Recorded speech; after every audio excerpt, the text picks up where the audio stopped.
We're looking at this chart. Let me zoom in a bit further and show you the updated levels here. This is key. If you remember when I made my video just a couple of days ago, the Bitcoin price was actually $21,356.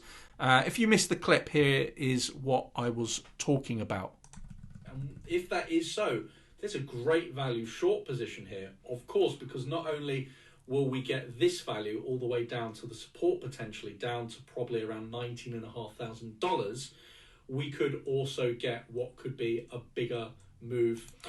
Yeah, so basically to pick up from there, we did indeed get that move down. As I mentioned, it was a great value short, and that it was in terms of percentage. It would have been a trade of about 10%, of course. If you were leveraged, 10x leverage, for example, that's a 100% gains, guys, to double your portfolio. So right now, there is more value in a long because we're at the bottom of support. For example, you may want to put in a long position as follows. So for example, and I'm not saying this is, of course, definitely going to happen, but there's just more value in it. You could target up at the weekly level because ultimately, guys, we are creating higher lows, higher highs.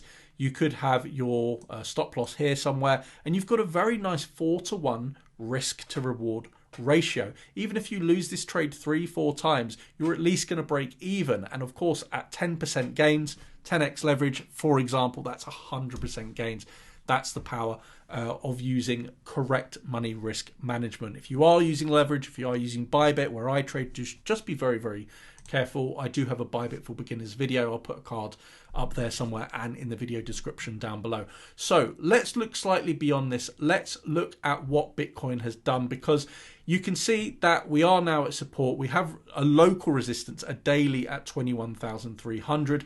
Many people are wondering now, what do I do? Is this bull market territory? Is this bear market territory?